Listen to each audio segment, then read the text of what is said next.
Buenas tardes a todos y todas. Muchas gracias por participar y acompañar en esta conferencia de prensa.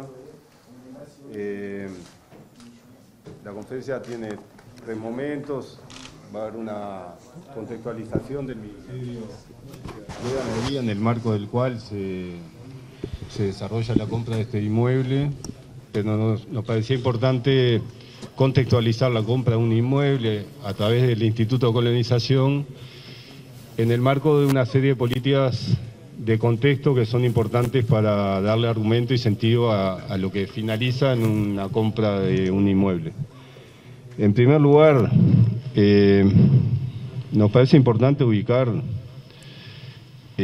al INC, al Instituto Nacional de Colonización, como parte de un proceso de una construcción de política pública que uno podía ubicar desde sus inicios, y en eso nos identificamos como fuerza política que está en el gobierno, desde una perspectiva artiguista, desde el reglamento provisorio de tierras y fomento de la campaña de 1815, que indudablemente tiene también, siendo breve en el tiempo, un sustento en la perspectiva gallista, que vinculado también a algunas de las organizaciones que hoy siguen presentes en nuestra entramada de organizaciones rurales, con lo que fue el Congreso de la Tierra y después la creación del Instituto en el 48, sustentado una perspectiva gallista de la función social de la tierra, y que indudablemente también recoge en nuestra perspectiva lo que fue el proyecto de desarrollo económico-social, con 3 componentes centrales de la soberanía, el desarrollo económico y la justicia social, de Wilson Ferreira del Lunate cuando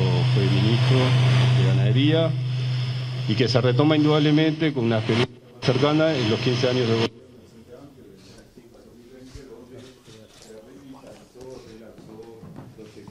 al Instituto Nacional de Colonización como el órgano público que entiende 4 pilares centrales que recogen esa historia. Es una construcción muy larga nuestra historia, que recoge 4 pilares centrales.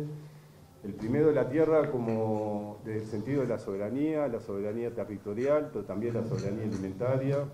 El segundo componente, que indudablemente incorpora una perspectiva de una distribución de la renta sectorial más justa, más equitativa, la renta del sector agropecuario.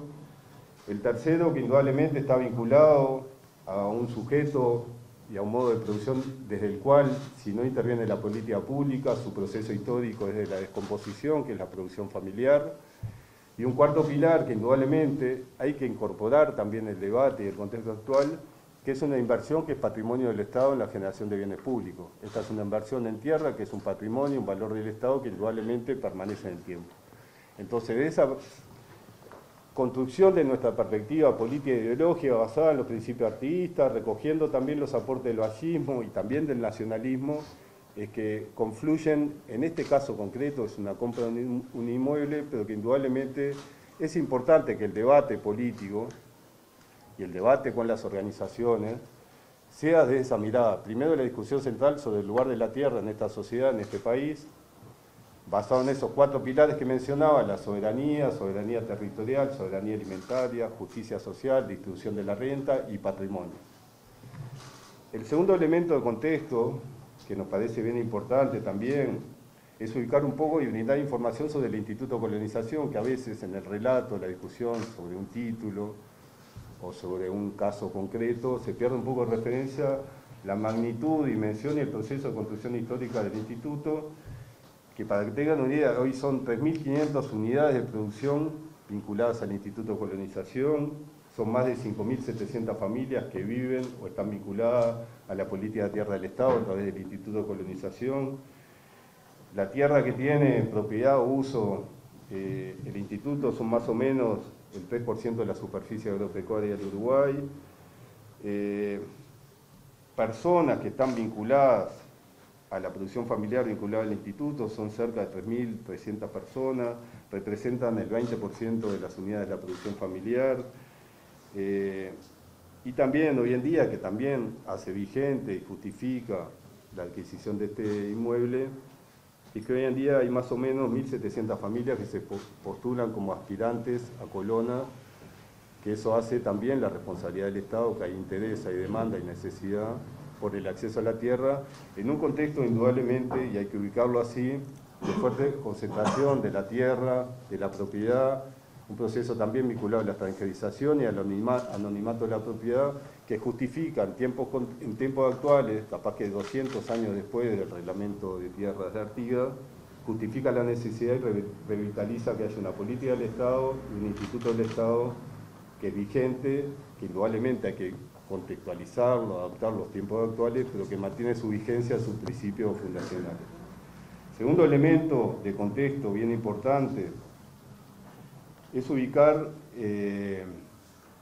el compromiso y el programa de gobierno del Gobierno Nacional, del Ministerio de Ganadería y dentro de ellos también la institucionalidad agropecuaria, pero particularmente el Instituto de Colonización, es de la lechería, que se pierde de referencia también un tema vinculado a una compra de un inmueble, en qué contexto se da esa compra, y nos parece bien importante ubicar que esta compra de un inmueble se enmarca en una perspectiva bastante más amplia que ubicamos, que no es reciente, pero sí ubicamos y entendemos la importancia del desarrollo de la lechería para el desarrollo de este país.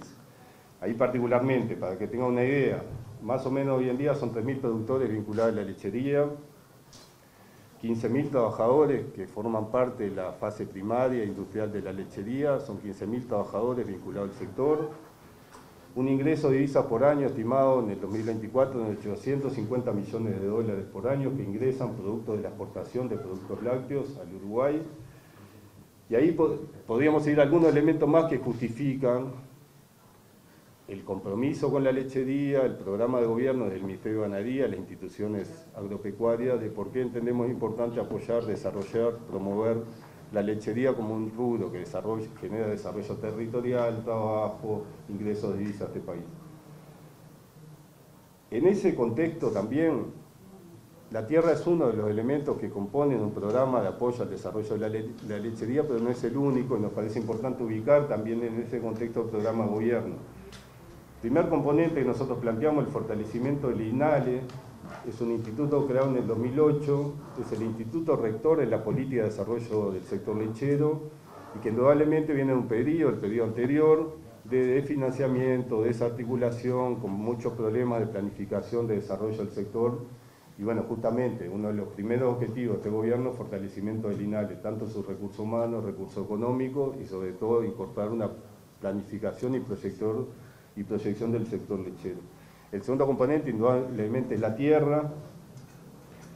Más o menos el 5% de la tierra del Uruguay se destina a la lechería. Indudablemente es un segundo componente que forma un programa de desarrollo de la lechería de este gobierno. Es la tierra, el acceso a la tierra, las dificultades que tienen un tiempo de concentración, extranjerización, porque por suerte también la acumulación del Uruguay ha generado condiciones jurídicas, políticas de estabilidad. Entonces la tierra pasa a ser un factor de inversión para la inversión productiva, para la inversión financiera y también para la especulación, que indudablemente en ese escenario la producción familiar y principalmente los productores lecheros hoy tienen muchas dificultades para competir en el mercado de tierra, tanto para la compra como para el arrendamiento. Entonces la política de tierra del Estado es central para el desarrollo de la lechería.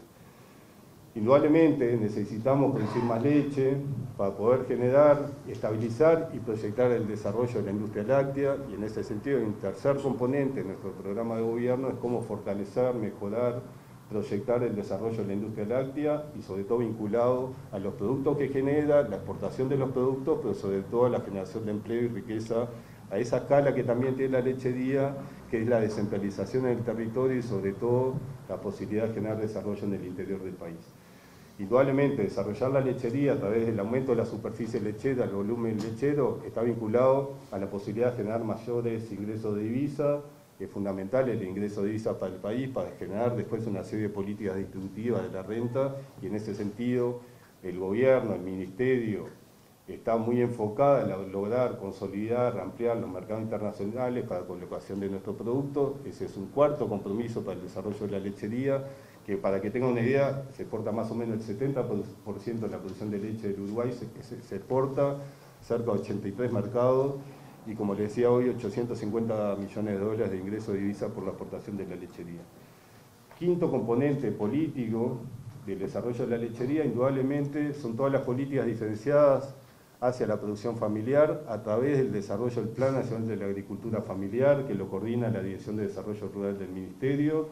Indudablemente, más del 70% de los productores lecheros son de tipo familiar. Hablar de un Plan Nacional de la Agricultura Familiar está vinculado y enmarca y contempla la producción lechera.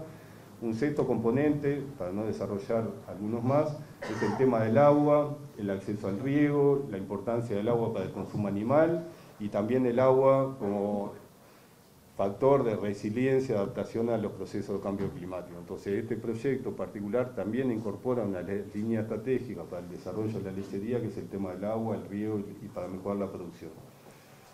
Entonces, segundo elemento de contexto, para contextualizar y discutir sobre esta compra, es importante que haya un compromiso y un proyecto del gobierno de desarrollo de la lechería por todos los indicadores y argumentos que les planteé. Para que tengan una idea, y ahí cierro la intervención de contexto, porque eso es bien importante también. La compra de este bien, atrás de eso hay mucha experiencia del Instituto de Colonización en lo que es la lechería. El 43% de los productores colonos del instituto son productores de tipo, son lecheros. A su vez, esos 43% de los colonos que son lecheros tienen indicadores productivos, reproductivos, que comparados con la media del sector son muy buenos, son altos. Y a su vez también el Instituto de Colonización tiene una serie de herramientas que han sido muy exitosas, que también permiten pensar de la experiencia acumulada para poder viabilizar este proyecto que se estaría iniciando. Y ahí algunos de los elementos que tiene Colonización vinculada a la lechería son los campos de recría, los bancos forrajeros, el programa de estabilidad lechera y las unidades de producción familiar lechera. O sea, hay una acumulación exitosa del instituto que tiene experiencia, sabe cómo conducir y cómo proyectar, en este caso, lo que va a ser una colonia lechera moderna, con innovación, con un montón de incorporaciones que también hace parte del proceso de experiencia del Instituto de Colonización. En ese contexto, por un lado político e ideológico, en un segundo nivel, contexto programático, es que ubicamos la compra particular de esta fracción de tierra, para lo cual le voy a dar la palabra al presidente del Instituto de Colonización, que va a desarrollar particularmente los detalles sobre el proceso y las características de este bien. Bien, gracias, ministro. De mi parte, lo primero que quisiera decir, o que quiero decir, es el agradecimiento a todos ustedes por estar acá. Una de las grandes preocupaciones que siempre tuvimos, y esto no lo digo como presidente del instituto, sino que lo digo como productor y como colono, es el poco conocimiento que hay en la sociedad, lo poco que se sabe, lo poco que se hablaba de la fabulosa herramienta que es el Instituto Nacional de Colonización. Creo que debe ser un orgullo para los uruguayos. Esa fue, incluso lo dijimos el día que asumimos acá, de la intención de que se conociera, que la población estuviera en conocimiento de esta herramienta que es formidable, que es la única alternativa para mucha gente poderse radicar y trabajar en el campo. Hay muchísimos jóvenes que, si no fuera por colonización, no podrían estar hoy, o muchas familias que no podrían estar en el campo. Nosotros, guiados por la demanda de la gente, de los productores, de las instituciones de gremiales, nosotros que somos, en el caso mío, que soy productor lechero de toda la vida, y tengo 20 años de trayectoria gremial, de las primeras cosas que nos plantearon siempre en todas las reuniones, en todos los talleres que se hicieron, fue por parte de los jóvenes la necesidad del acceso a la tierra, la necesidad de tener una oportunidad para trabajar, para radicarse y para producir en el campo. Basados en eso, en ese conocimiento, en el pedido de las instituciones de productores que fueron entregados a los candidatos a la presidencia de la República en su oportunidad, un documento de la necesidad de planteo de diferentes temas, entre los cuales el primero era el acceso a la tierra. Además, dentro del instituto hay en torno a 1.500 familias inscriptas solicitando una oportunidad para lechería. Es decir, tenemos hoy en torno a 1.500 familias interesadas pidiendo una oportunidad para trabajar en lechería, para radicarse como productores lecheros. Gente con condiciones, gente que son hijos muchas veces de productores, gente que trabaja en los tambos. Tenemos jóvenes que se han ido del país, que han estado, por ejemplo, en pasantías en Nueva Zelanda y que están preparados para tener una oportunidad. Además, tenemos otro problema, que la población rural cada vez somos menos. Hoy somos menos del 4% de la población rural. Y colonización es una herramienta que por lo menos mitiga en parte esa gran realidad que hoy tiene el país. En función de eso, aparece acá el 11 de abril, por el artículo 35, pasa la propuesta de venta de este bien, de esta estancia, de este campo de 4.404 hectáreas. Nosotros entendimos que era una oportunidad inmejorable, que estaba en una zona clave, en plena cuenca lechera, a 8 kilómetros de San Ramón y a 18-19 kilómetros de la ciudad de Florida, con industrias al lado, con todas las condiciones del suelo.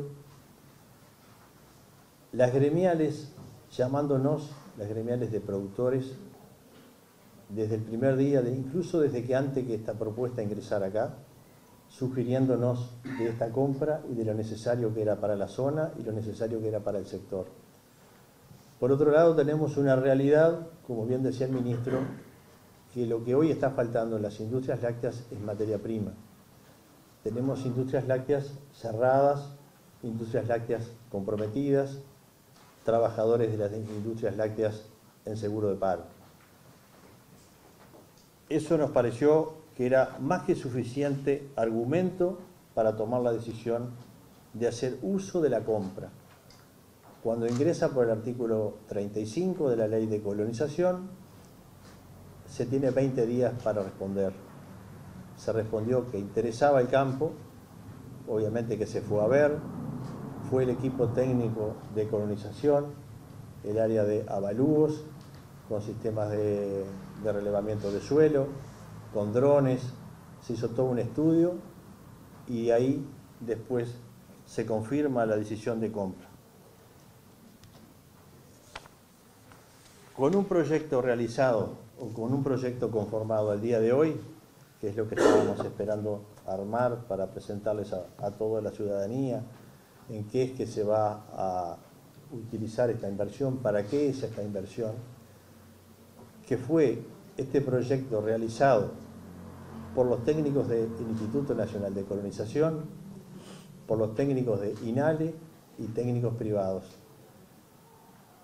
La idea sería que en esta colonia se instalen 16 nuevos tambos, es decir, 16 familias, con todo lo que eso significa de mano de obra para esos tambos. Además, se estarían dedicando 2.000 hectáreas para realizar pasturas, forrajes, en definitiva comida, para un potencial que hemos relevado de cerca de 100 productores que están en la zona con un problema grave de escala. Es decir, con eso que se estaría, con esa pastura que se estaría y esos granos que se estarían produciendo en este campo, se estarían produciendo en torno a 10 millones de litros. A 10 millones de dólares por año, perdón. 10 millones de dólares por año. Esto es de producto bruto transformado de pasto a leche. Si tomamos en cuenta que la lechería, cada dólar se multiplica por 6, y esto está avalado por un estudio del ingeniero Carlos Paulino, lo que estamos diciendo, estaríamos generando, moviendo en la economía por año entre 50 y 60 millones de dólares, generando además más de 150 puestos de trabajo directos y un dinamismo en la zona que realmente nos están haciendo llegar los productores que nos están llamando y las instituciones de productores felicitándonos y apoyando esta iniciativa. Una cosa que también creo que cabe mencionar es que en el periodo pasado al instituto, como bien mencionó el ministro hace un momento, se le quitaron absolutamente todos los recursos. Porque incluso a mí personalmente me tocó ir a la Comisión de Ganadería del Parlamento, a la Comisión de Diputados, hace 5 años atrás, a pelear como gremialista y como colono de que no se confirmara lo que estaban planteando realizar, que era la quita de los fondos, donde le quitaron la mitad de los fondos por un lado y la otra mitad quedó en un hasta 135 millones de unidades indexadas que no se le transfirió nada. De lo que quedó habilitado, que se le podía pasar a colonización, la deuda, es decir, los fondos que no se le transfirieron a colonización andan en torno a los 108 millones de dólares. Además de eso, nos encontramos con un instituto que no quedó una cuenta bancaria habilitada. Es decir, hoy colonización no tiene una cuenta de banco abierta. Estamos gestionando cuentas para trabajar con el sistema bancario, con el Banco República, contrarreloj, porque el instituto lo necesita para poder funcionar. Creo que valía la aclaración de eso también. De mi parte, el proyecto va por acá. Nuestra función, lo que nosotros vinimos a hacer acá, nuestra misión es venir a conocedores del problema que hay en el campo y la demanda que hay, tratar de invertir los dineros que son públicos de la mejor manera, porque son dineros que van a generar riqueza, que van a generar gente viviendo en el campo, y también lo que genera la riqueza es en beneficio de toda la ciudadanía. Somos conscientes de que nosotros estamos manejando dineros de la población, y está bueno que se sepa que ese dinero se invierte, que queda en tierra, que es del Estado, que es del pueblo, y que eso genera un ingreso, que esta inversión está generando un retorno a la sociedad. Estamos convencidos de que vamos por el camino correcto, ningún chaparrón nos va a detener en lo que estamos totalmente convencidos para dónde va esto, y tenemos el respaldo de los productores que necesitan de todo el país. Presidente, viene una consulta. ¿Por qué se eligió este campo en particular? ¿No había otros en la zona? ¿Por qué un precio de $7.300 la hectárea? Bien, muy buena la pregunta. Por el artículo 35 llega una oferta en las mismas condiciones que está vendido, porque si pasa por acá, porque ya hay una intención de venta, es decir, ya hay un comprador, el precio va en las mismas condiciones que está pactado. Se entendió que el área, la zona, la ubicación y el suelo y las condiciones que tiene de riego, el potencial a desarrollar era la zona ideal, el suelo ideal y el área ideal. ¿Qué pasa, perdón, con el tema de para la compra de este campo? Se hablaba de que posiblemente sea observado por el Tribunal de Cuentas porque la colonización no tiene créditos suficientes. ¿Cómo puede responder eso, incluso cuando usted dice que no hay cuentas abiertas para colonización en esta instancia? Obviamente que se gestionó con economía a raíz de la cifra que mencioné recién, de los más de 100 millones de dólares que se le deben a colonización, y todo significó una negociación, conversaciones al más alto nivel, y nosotros estamos totalmente seguros de la inversión, y si es observado vamos a estar ratificando la compra porque estamos totalmente convencidos y están todos los argumentos legítimos, y se hizo en el marco de la ley. Lo único que se hizo fue usar la opción de compra del artículo 35 de la ley 11.029, que es la ley que crea colonización. ¿En qué etapa está la transacción comercial en estos momentos? Y también se ha planteado, algunos legisladores han planteado de que al ser colono usted no podía estar presidiendo el Instituto Nacional de Colonización, y ayer también se hicieron entrever a través de acciones. Disculpame, que yo quería poder aclarar eso y justo tu colega se adelantó. Durante la conferencia vamos a abrir espacio de preguntas únicamente para el tema que se está tratando y luego de concluida la conferencia, ahí sí las autoridades van a poder responder otras preguntas en rueda de prensa, pero ahora solo acotado al tema del campo en cuestión. Bueno, ¿qué etapa se da la transacción y cuándo podía producir el campo? ¿Cuándo puede empezar a producir?